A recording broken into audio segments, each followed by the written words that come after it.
이번에는 문제의 계산 작업 문제를 풀어보도록 하겠습니다. 계산 작업의 첫 번째 문제는 표 1에서 제품 코드와 제품 코드 표를 이용하여 제품명을 표시하면 됩니다. 그리고 제품 코드 표의 의미를 확인해 보면 제품 코드의 마지막 문자가 M이면 마우스이고 K이면 키보드, P이면 프린터, S이면 스캐너입니다. 그리고 이 문제는 vlookup 함수와 write 함수를 사용해서 수식을 작성하면 되는데요. 그럼 지금부터 이 두 함수를 사용해서 수식을 작성해 보도록 하겠습니다. 이 문제처럼 두 개 이상의 함수를 사용하여 수식을 작성해야 되는 경우에는 먼저 어떤 함수를 수식의 바깥쪽에 입력을 하고 어떤 함수를 수식의 안쪽에 입력해야 되는지 확인을 해야 됩니다. 수식을 입력할 때에는 최종적으로 입력될 값을 구하는 함수를 가장 바깥쪽에 입력을 합니다.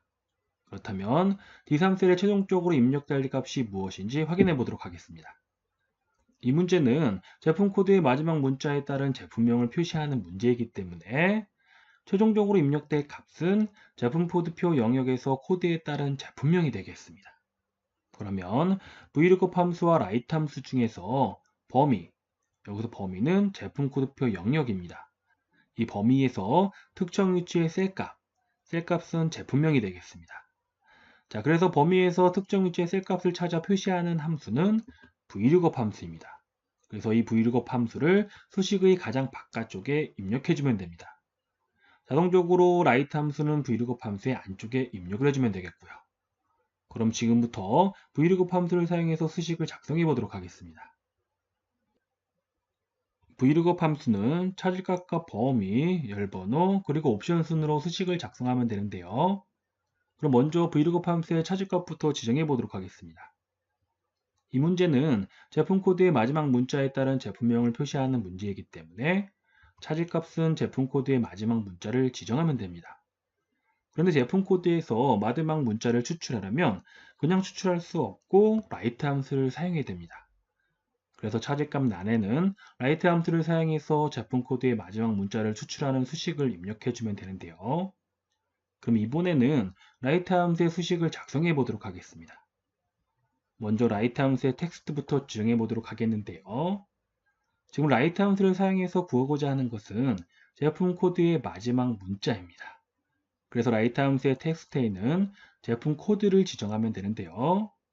잠깐 오른쪽에 있는 표를 보면 지금 현재 우리는 D3셀에 수식을 입력하고 있습니다.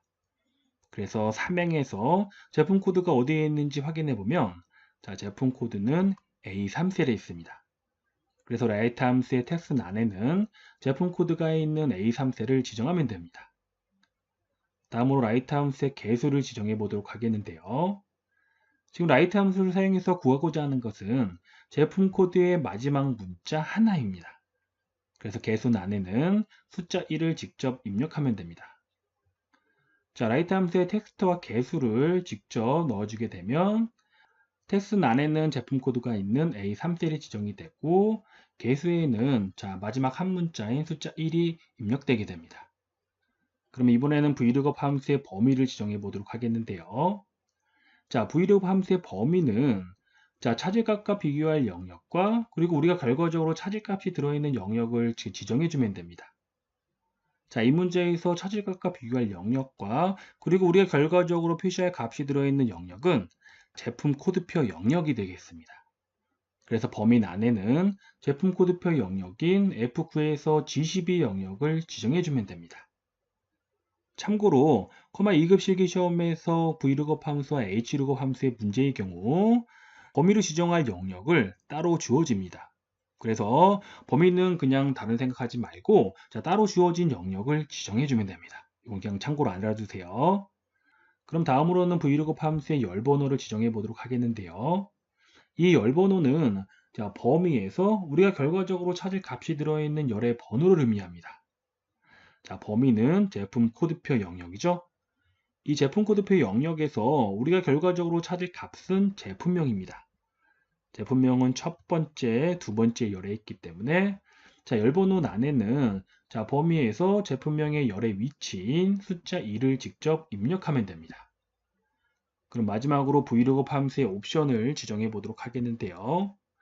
자, vlookup 함수의 옵션에는 true와 false가 있습니다. 먼저 true 옵션은 범위의 첫 번째 열에서 차질값과 정확하게 일치하는 값을 찾거나, 정확하게 일치하는 값이 없을 경우에는 차질값보다 크지 않은 값 중에서 가장 큰 값, 즉 근사값을 찾습니다. 그래서 대부분 차질값이 숫자일 경우 true 옵션을 사용합니다. 그런데 이 true 옵션을 사용할 경우에는 조건이 하나 있는데요. 그 조건은 범위의 첫 번째 열이 반드시 오름차순으로 정렬되어 있어야 됩니다. 만약에 차질값이 숫자일 경우라도 범위의 첫 번째 열이 오름차순으로 정렬되어 있지 않을 경우에는 이 true 옵션을 사용할 수 없습니다. 다음으로 false 옵션은요. 차질값과 정확하게 일치하는 값을 찾습니다. 그래서 이 false 옵션은 차질값이 대부분 문자일 경우에 사용을 합니다. 그럼 이 문제에서 vlookup 함수의 차질값이 숫자인지 문자인지 확인해 보면은요. 이 문제에서 차질값은 제품 코드의 마지막 문자입니다. 그래서 제품 코드의 마지막 문자를 확인해 보면 문자이네요. 그래서 옵션은 false를 사용하면 됩니다. 그래서 vlookup 함수의 옵션란에는 false를 입력해 주면 됩니다. 지금까지 구한 vlookup 함수의 차질값과 범위, 열번호 옵션을 그대로 vlookup 함수에 넣어주게 되면은요. 먼저 vlookup 함수의 차질값 란에는 제품 코드의 마지막 문자를 구하는 write 함수가 들어가게 되고, 범위에는 제품 코드표 영역이 들어가고, 열번호 란에는 제품 코드표 영역에서 제품명의 열의 위치인 숫자 2가 들어가고, 옵션은 정확하게 일치하는 값을 찾는 false 옵션이 들어가게 됩니다. 그럼 이제 마지막으로 지금 입력한 이 수식 중에서 절대 참조를 지정해야 되는 영역을 확인해 보도록 하겠습니다. 이번에는 지금 입력한 수식 중에서 절대 참조를 지정해야 되는 영역을 확인해 보도록 하겠습니다. 지금 우리는 D3셀의 수식을 입력했고 나머지 영역에도 수식을 입력해 줘야 됩니다. 수식은 각각의 셀에 직접 입력해도 되지만 보통은 D3셀의 채우기 핸들을 이용해서 수식을 입력합니다. 이때 D3셀의 채우기 핸들을 이용해서 수식을 입력할 때에는 늘어나는 행의 값만큼 수식에서도 행의 값이 증가를 합니다. 그런데 입력한 수식 중에서 범위를 지정한 이 제품 코드표 영역은 어떠한 셀에 입력하든지 변하면 안 됩니다. 그래서 입력한 수식 중에서 변하지 말아야 할 이 제품 코드표 영역은 절대 참조로 지정해 줘야 됩니다. 범위를 절대 참조로 지정하는 방법은 먼저 범위를 블록으로 지정한 다음 F4키를 한번 눌러주면 됩니다. 지금은 설명을 하기 위해서 범위의 절대 참조를 가장 마지막에 지정했지만 보통은 수식을 입력할 때 범위를 지정하는 과정에서 F4키를 한번 눌러서 절대 참조로 지정해주면 됩니다. 그럼 마지막으로 지금 입력한 수식을 엑셀 파일에서도 직접 입력해 보도록 하겠습니다. 먼저 수식을 입력할 D3셀을 선택을 하고 는을 입력을 합니다. 그리고 vlookup 함수를 입력하기 위해서 알파벳 V를 입력을 하고 아래쪽 방향키를 이용해서 vlookup 함수를 선택한 다음에 탭키를 눌러서 vlookup 함수의 열기 괄호까지 입력을 합니다. 그리고 첫 번째로 지정할 것은 vlookup 함수의 차질값인데요. 이 문제는 제품 코드의 마지막 문자에 따른 제품명을 표시하는 문제입니다. 그래서 vlookup 함수의 차질값 란에는 제품 코드의 마지막 문자를 입력해주면 됩니다. 그런데 이 제품 코드의 마지막 문자는 그냥 입력을 할 수 없고 write 함수를 사용해서 입력해줘야 되기 때문에 write 함수를 입력하기 위해서 알파벳 R을 입력을 하고 write 함수를 선택한 다음에 탭키를 눌러서 write 함수의 열기 괄호까지 입력을 합니다. 그리고 이번에는 write 함수의 텍스트를 지정해 보도록 하겠습니다. 지금 write 함수를 사용해서 구하고자 하는 것은 제품 코드의 마지막 문자입니다. 그래서 write 함수의 텍스트란에는 제품 코드가 있는 A3셀을 지정해 주면 됩니다. 그리고 콤마를 입력하고 이번에는 write 함수의 개수를 지정해 주면 되는데요. 지금 write 함수를 사용해서 구하고자 하는 것은 제품 코드의 마지막 문자 하나입니다. 그래서 개수란에는 숫자 1을 입력해 주면 됩니다. 그리고 write 함수의 닫기 가로를 입력을 하고 vlookup 함수의 차질값을 모두 입력했기 때문에 다시 콤마를 입력합니다. 그리고 이번에는 vlookup 함수의 범위를 지정해 주면 되는데요. vlookup 함수의 범위는 차질값과 비교할 영역과 그리고 우리가 결과적으로 찾을 값이 들어있는 영역을 지정해주면 됩니다. 자, 찾을 값과 비교할 영역과 결과적으로 찾을 값이 들어있는 영역은 제품 코드표 영역이 되겠습니다. 그래서 브이로그 함수의 범위 안에는 제품 코드표 영역인 F9에서 G12 영역을 지정을 해주면 됩니다. 그리고 F4키를 한번 눌러서 범위를 절대참조로 지정을 합니다. 제가 앞에서도 말씀을 드렸지만 지금 D3셀에 수식을 입력한 다음 나머지 영역은 이 D3셀의 채우기엔드를 이용해서 수식을 입력할 예정입니다. 이때 채우기엔드를 이용해서 수식을 입력할 때에는 늘어나는 행의 값만큼 수식에서도 행의 값이 증가하기 때문에 변하지 말아야 할 이 범위를 절대참조로 지정한 것입니다. 범위를 지정했기 때문에 컴마를 입력하고 이번에는 브이로그 함수의 열번호를 지정해 보도록 하겠습니다. 브이로그 함수의 열번호는 범위에서 우리가 결과적으로 찾을 값이 들어있는 열의 번호를 의미합니다. 지금 범위는 제품 코드표 영역이고 이 제품 코드표 영역에서 우리가 결과적으로 찾을 값은 제품명입니다. 이 제품명은 첫 번째, 두 번째 열에 있기 때문에 브이로그 함수의 열번호 안에는 숫자 2를 직접 입력합니다. 그리고 콤마. 이제 마지막으로 브이로그 함수의 옵션을 지정해 보도록 하겠는데요. 제가 앞에서도 말씀을 드렸지만 브이로그 함수에서 옵션은 찾을 값이 숫자일 경우에는 true를 지정하고 찾을 값이 문자일 경우에는 false를 지정해 주면 됩니다. 이 문제에서 찾을 값은 제품 코드의 마지막 문자입니다. 제품 코드의 마지막 문자는 문자이기 때문에 브이로그 함수의 옵션은 false로 지정을 하면 됩니다. 그리고 마지막으로 브이로그 함수의 닫기 가로를 입력을 하고 엔터를 눌러주게 되면 결과가 표시가 됩니다.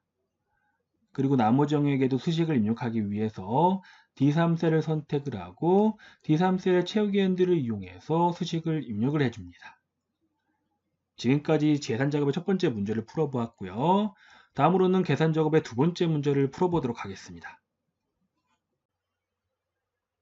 계산 작업의 두 번째 문제를 보면 표 2에서 제품명이 다이어리인 제품의 수출량 비율을 D25셀에 계산하면 됩니다. 그리고 수출량 비율은 다이어리 수출량 나누기 전체 수출량으로 구하면 되고 sum 함수와 sumif 함수를 사용해서 수식을 작성하면 됩니다. 그럼 이 두 함수가 어떻게 사용이 되는지 한번 확인해 보도록 하겠습니다. 이 문제처럼 두 개의 함수를 사용해서 수식을 작성해야 될 경우에는 어떤 함수를 수식의 안쪽에 입력을 하고 어떤 함수를 수식의 바깥쪽에 입력해야 되는지 먼저 확인을 해야 됩니다. 수식을 입력할 때에는 최종적으로 입력될 값을 구하는 함수를 수식의 가장 바깥쪽에 입력해주면 됩니다. 그럼 이 문제에서 D25셀에 최종적으로 입력될 값이 무엇인지 한번 확인해 보도록 하겠습니다. 이 문제는 제품명이 다이어리인 제품의 수출량 비율을 계산하는 문제입니다. 그래서 최종적으로 입력될 값은 제품명이 다이어리인 제품의 수출량 비율입니다. 그런데 이 수출량 비율은 다이어리의 수출량을 전체 수출량으로 나눠서 구하면 됩니다. 그럼 이번에는 다이어리의 수출량을 구하는 방법을 한번 확인해 보도록 하겠습니다. 다이어리의 수출량이라는 것은 여러 제품들의 수출량 중에서 다이어리의 수출량만을 추출해서 더해주면 됩니다. 즉, 다이어리란 조건을 만족하는 수출량들의 합계를 계산하면 되는 것이죠. 그래서 이것은 조건을 만족하는 것들의 합계를 계산하는 sumif 함수를 사용해서 수식을 작성하면 됩니다. 다음으로 전체 수출량을 구하는 방법을 확인해 보도록 하겠습니다. 전체 수출량이라는 것은 그냥 주어진 수출량을 모두 더해주면 됩니다. 그래서 이것은 합계를 구하는 함수인 sum 함수를 사용해서 수식을 작성하면 됩니다. 그래서 이 문제는 함수 안에 함수가 들어가는 중첩 함수가 아니라 sumif 함수를 사용해서 다이어리에 대한 수출량을 계산을 하고 sum 함수를 사용해서 전체 수출량을 계산한 다음에 다이어리의 수출량을 전체 수출량으로 나눠주면 됩니다. 그럼 지금부터 저와 함께 sumif 함수부터 수식을 작성해 보도록 하겠습니다. sumif 함수는 조건이 적용될 범위와 조건 그리고 합계를 구할 범위 순으로 수식을 작성하면 되는데요. 그럼 먼저 조건이 적용될 범위부터 확인해 보도록 하겠습니다. 지금 sumif 함수를 사용해서 구하고자 하는 것은 다이어리에 대한 수출량의 합계입니다. 그래서 sumif 함수의 조건은 다이어리고 그리고 조건이 적용될 범위는 이 다이어리가 속해 있는 영역을 지정해 주면 됩니다.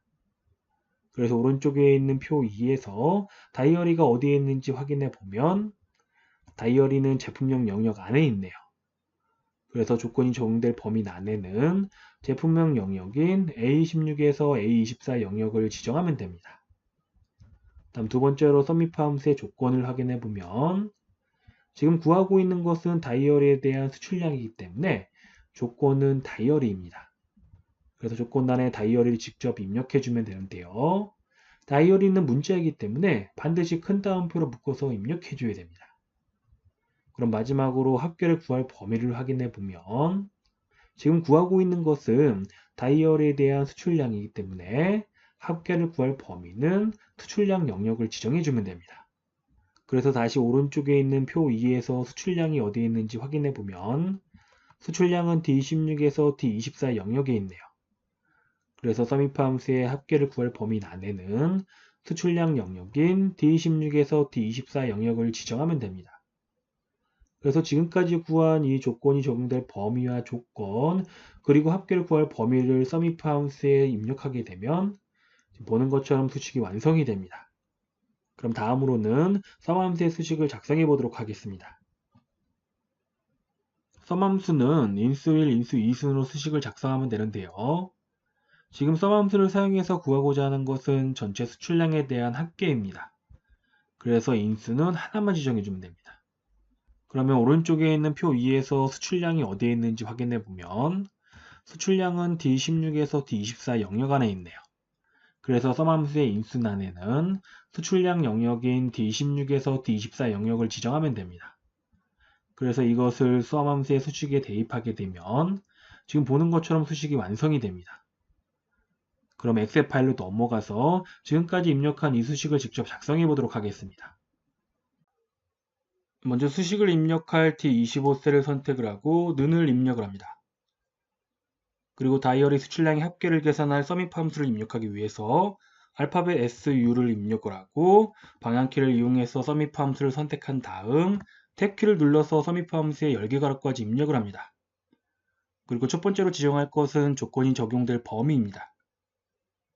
지금 썸미프 함수를 사용해서 구하고자 하는 것은 다이어리 수출량의 합계이기 때문에 조건은 다이어리고 조건이 적용될 범위는 이 다이어리가 속해 있는 제품명 영역을 지정해 주면 됩니다.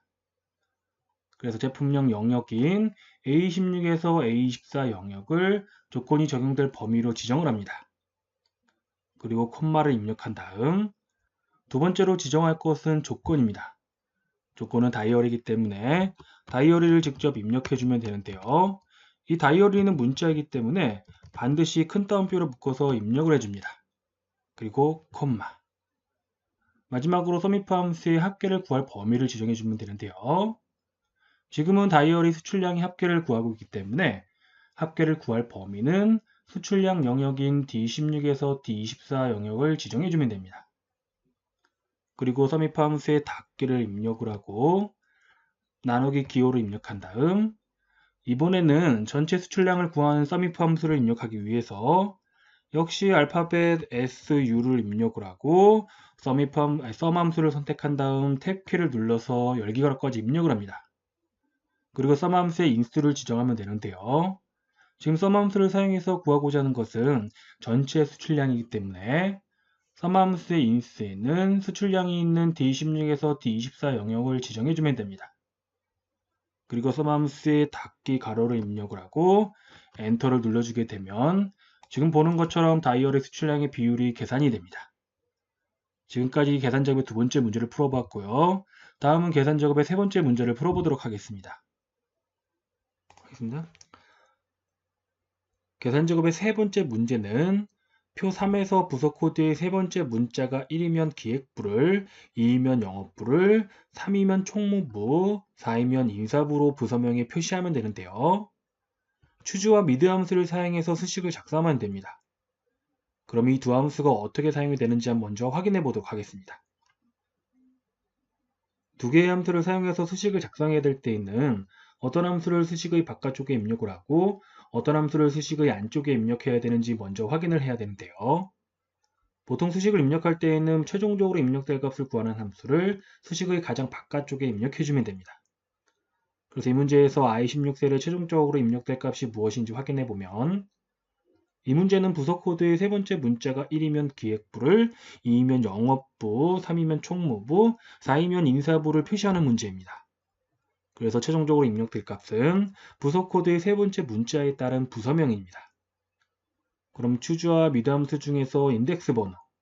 자, 여기서 인덱스 번호는 부서 코드의 세 번째 문자를 의미하는데요. 이 인덱스 번호를 이용해서 특정 번째에 있는 값을 변환하는 함수는 추주 함수입니다. 그래서 이 추주 함수를 가장 바깥쪽에 입력해 주면 되고 미드 함수는 추주 함수의 안쪽에 입력해 주면 됩니다. 그럼 먼저 추주 함수의 수식부터 작성해 보도록 하겠습니다.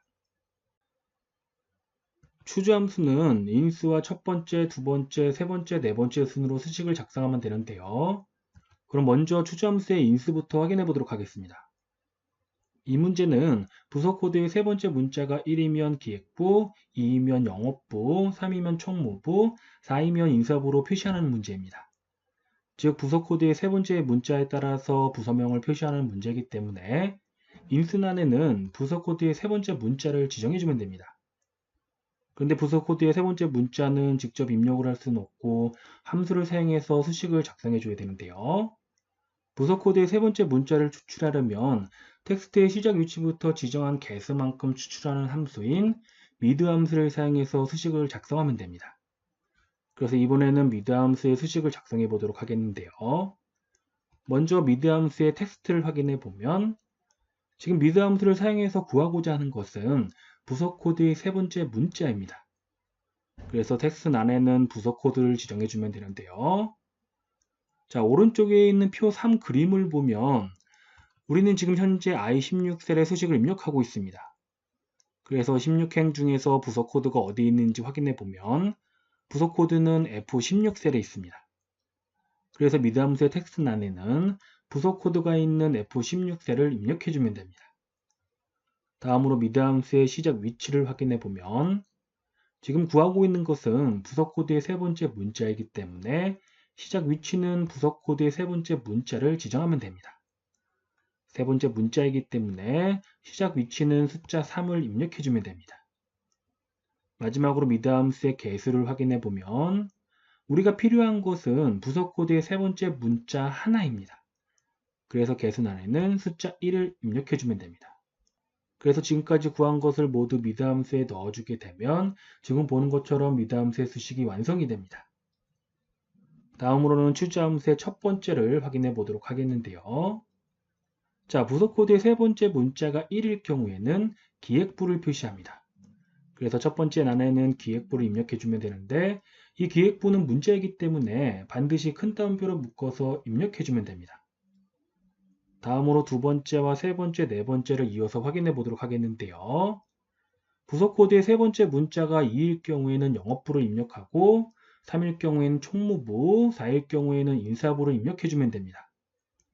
그래서 두 번째 란에는 영업부를 입력을 하고 세 번째 란에는 총무부, 네 번째 란에는 인사부를 모두 문자이기 때문에 큰 따옴표로 묶어서 입력해 주면 됩니다. 그래서 지금까지 구한 인수와 첫 번째, 두 번째, 세 번째, 네 번째를 추주 함수에 넣어주게 되면 지금 보는 것처럼 수식이 완성이 됩니다. 그럼 지금 작성한 수식을 엑셀 파일로 넘어가서 직접 작성해 보도록 하겠습니다.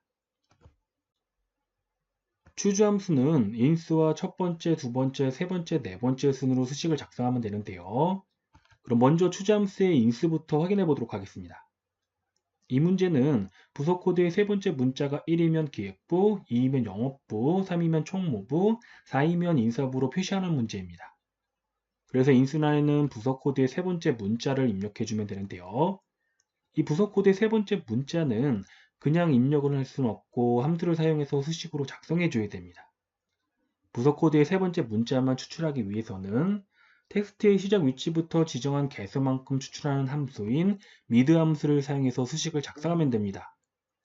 그래서 이번에는 미드 함수의 수식을 작성해 보도록 하겠는데요.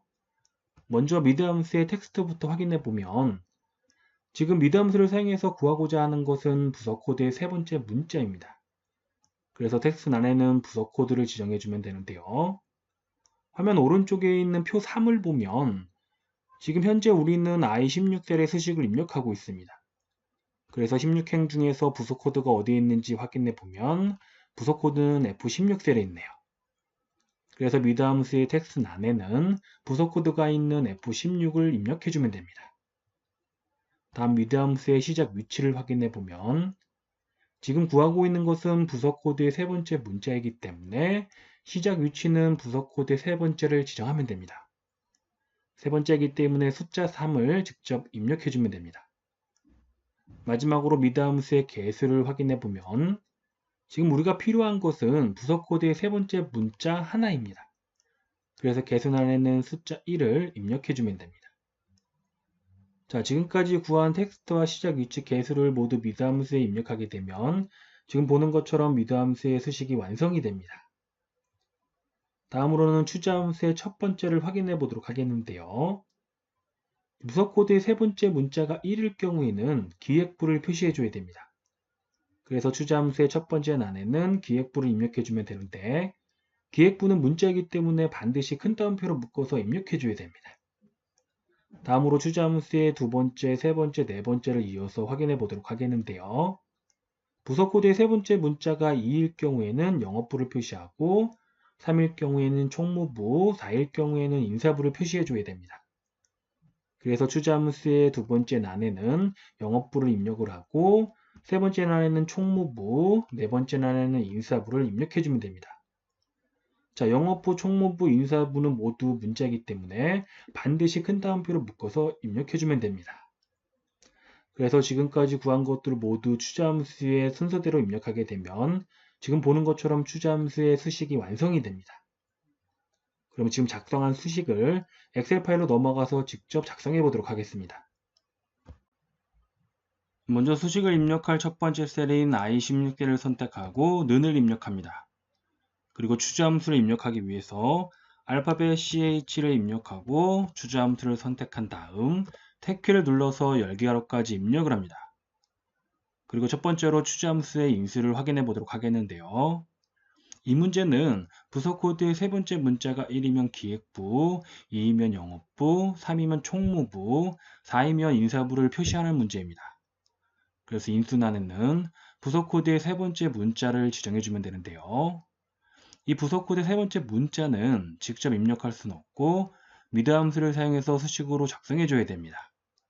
그래서 미드 함수를 입력하기 위해서 알파벳 MI를 입력하고 미드 함수가 선택된 상태에서 탭키를 눌러서 열기가로까지 입력을 합니다. 그리고 이번에는 미드 함수의 텍스트를 지정해 보도록 하겠는데요. 지금 미드 함수를 사용해서 구하고자 하는 것은 부속 코드의 세 번째 문자입니다. 그래서 텍스트란에는 부속 코드가 있는 F16셀을 지정해 주면 됩니다.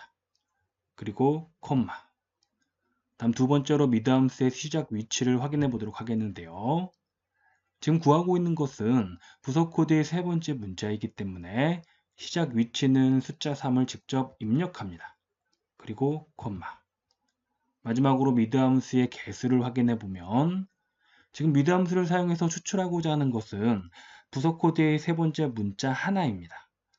그래서 개수란에는 숫자 1을 직접 입력해 주면 됩니다. 자, 미드 함수의 수식을 모두 입력했기 때문에 미드 함수의 닫기 가로를 입력을 하고 컴마를 입력해 줍니다.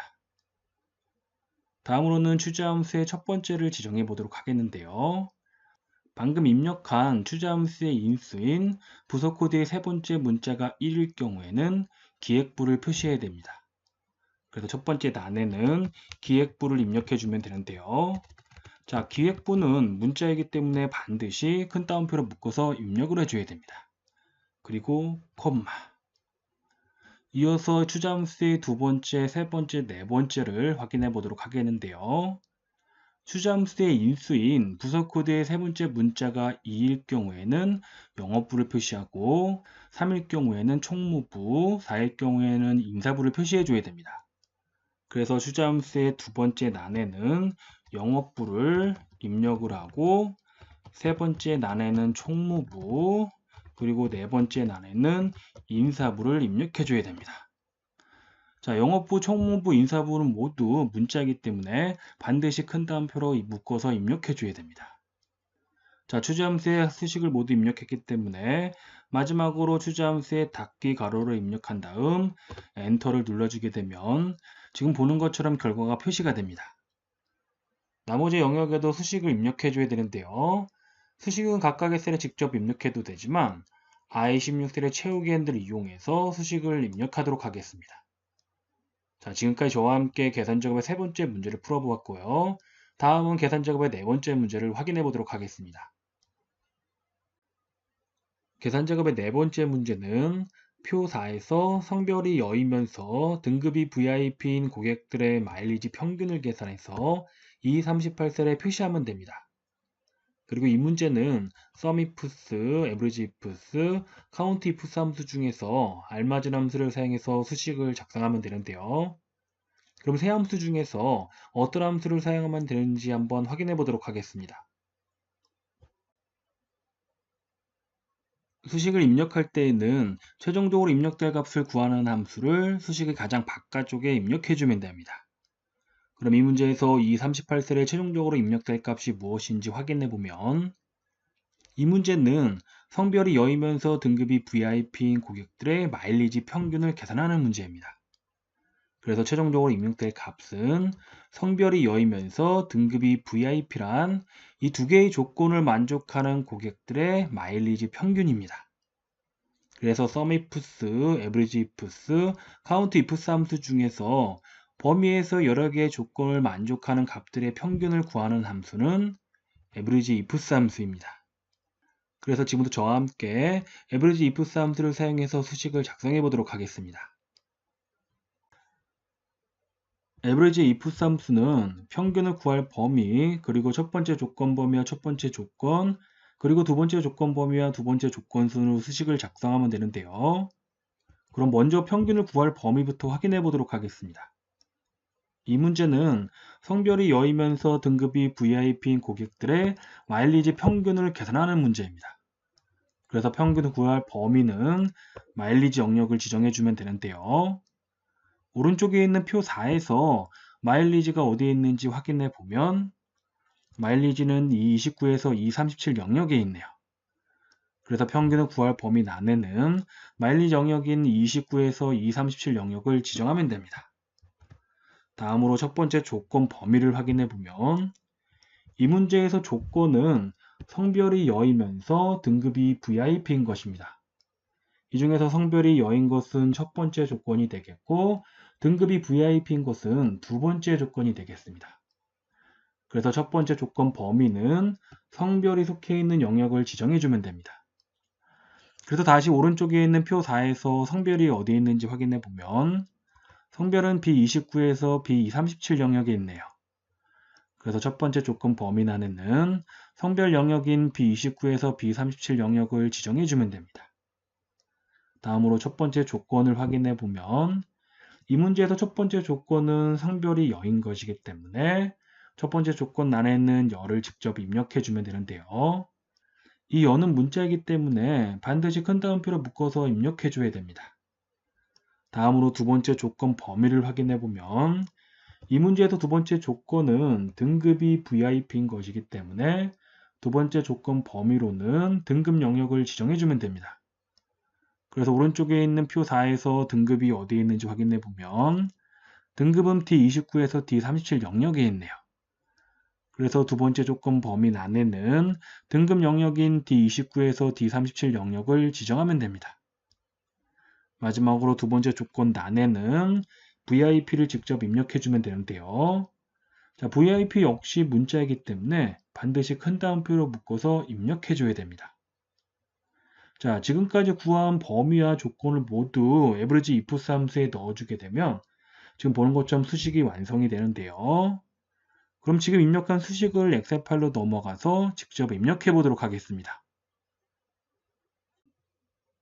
먼저 수식을 입력할 E38셀을 선택을 하고 는을 입력을 합니다. 그리고 AVERAGEIFS 함수를 입력하기 위해서 알파벳 A, V를 입력하고 가장 아래쪽에 있는 AVERAGEIFS 함수를 선택한 다음에 탭키를 눌러서 열기가로까지 입력을 합니다. 그리고 첫 번째로 평균을 구할 범위를 지정해 보도록 하겠는데요. 이 문제는 성별이 여이면서 등급이 VIP인 고객들의 마일리지 평균을 계산하는 문제입니다. 그래서 평균을 구할 범위로는 마일리지 영역인 229에서 237 영역을 지정해 주면 됩니다. 그리고 콤마. 다음으로는 첫 번째 조건 범위를 지정해 보도록 하겠는데요. 이 문제에서 조건은 성별이 여이면서 등급이 VIP인 것입니다. 이 중에서 첫 번째 조건은 성별이 여인 것이기 때문에 첫 번째 조건 범위란에는 성별이 속해 있는 B29에서 B37 영역을 지정해 주면 됩니다. 그리고 콤마. 다음으로 첫 번째 조건을 지정해 보도록 하겠는데요. 첫 번째 조건은 성별이 여인 것입니다. 그래서 첫 번째 조건 난에는 여를 직접 입력해 주면 되는데 이 여는 문자이기 때문에 반드시 큰 따옴표로 묶어서 입력해 줘야 됩니다. 그리고 콤마. 다음으로 두 번째 조건 범위를 지정해 보도록 하겠는데요. 이 문제에서 두 번째 조건은 등급이 VIP인 것입니다. 그래서 두 번째 조건 범위로는 등급이 속해 있는 D29에서 D37 영역을 지정해 주면 됩니다. 그리고 콤마. 마지막으로 두 번째 조건을 지정해 보도록 하겠는데요. 두 번째 조건은 등급이 VIP인 것이기 때문에 VIP를 직접 큰 따옴표로 묶어서 입력을 해줍니다. 마지막으로 average if 사무소에 닫기 가로를 입력을 하고 엔터를 눌러주게 되면 지금 보는 것처럼 VIP 여성 고객들의 마일리지 평균이 계산이 됩니다. 지금까지 저와 함께 계산 작업의 네 번째 문제를 풀어보았고요. 그러면 계산 작업의 마지막 문제를 확인해 보도록 하겠습니다. 계산 작업의 다섯 번째 문제는 점수를 기준으로 순위를 구해서 1위에서 3위는 입상을, 그리고 나머지는 공백을 결과에 표시하면 되는데요. 이 문제에서 순위는 점수가 가장 높은 사람이 1위입니다. 그리고 if 함수와 rank 함수를 사용해서 수식을 작성하면 되는데요. 그럼 지금부터 저와 함께 이 두 함수를 사용해서 수식을 작성해 보도록 하겠습니다.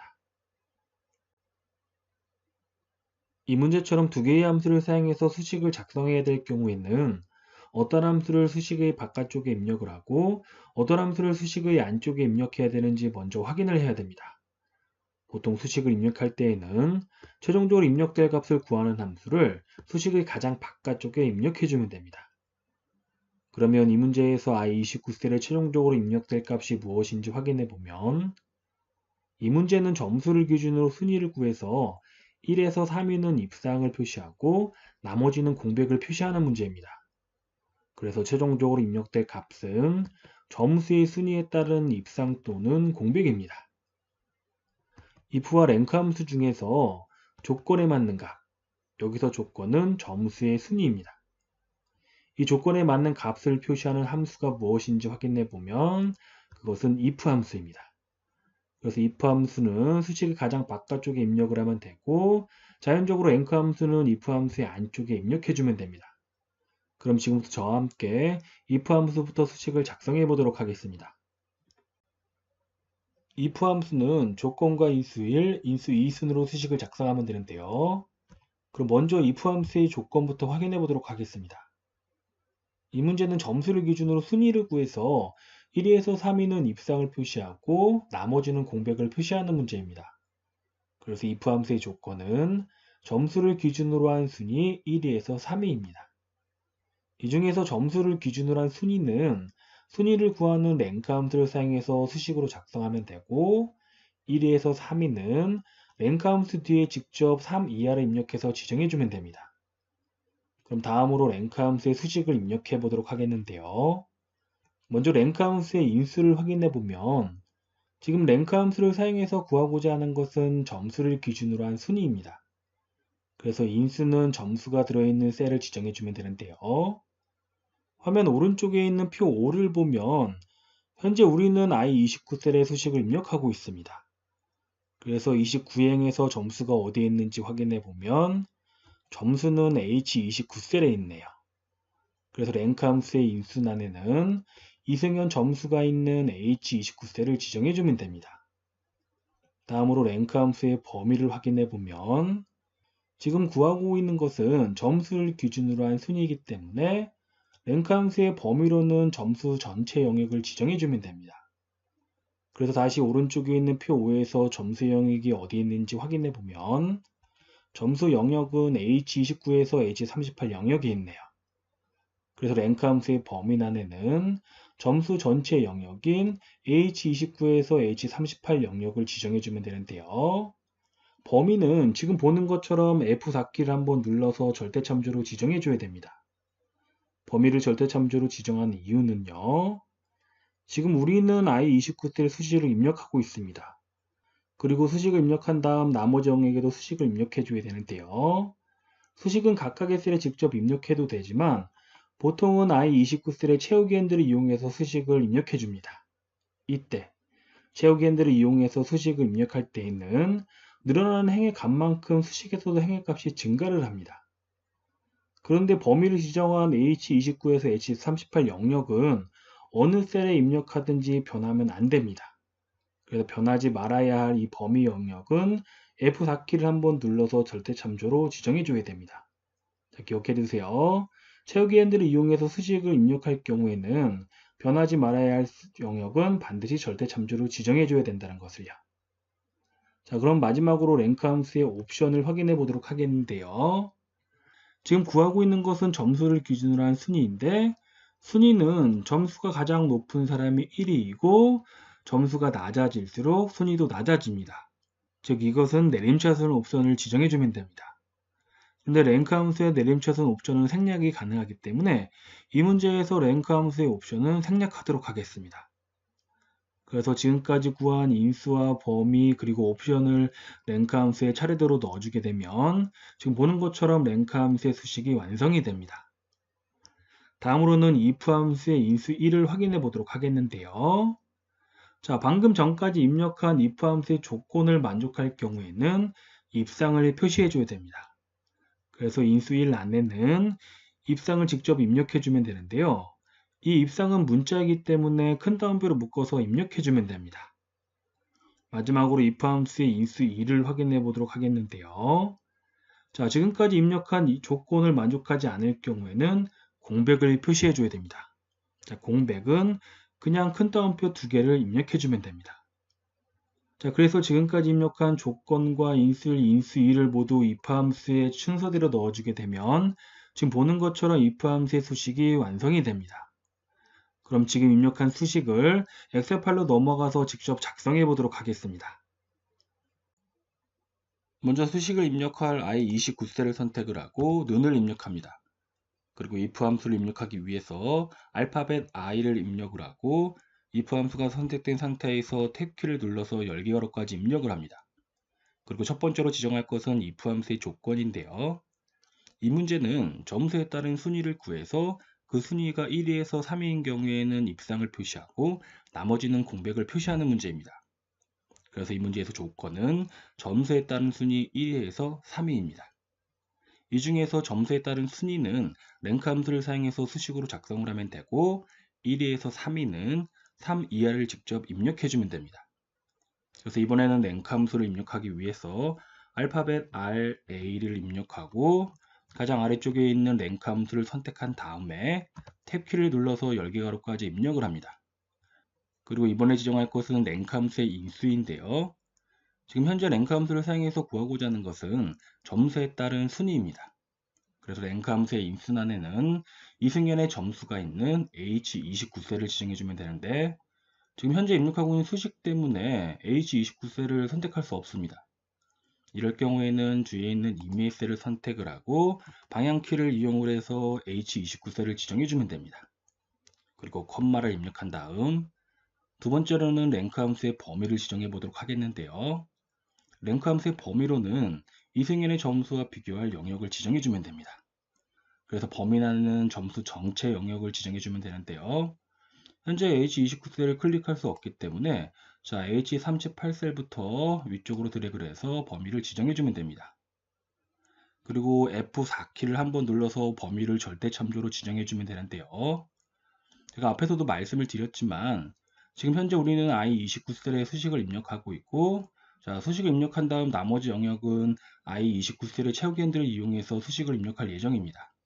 이때 채우기엔들을 이용해서 수식을 입력할 때에는 늘어나는 행의 값만큼 수식에서도 행의 값이 증가를 하는데요. 이 범위로 지정한 H29에서 H38 영역은 어떠한 셀에 입력하든지 변하지 말아야 됩니다.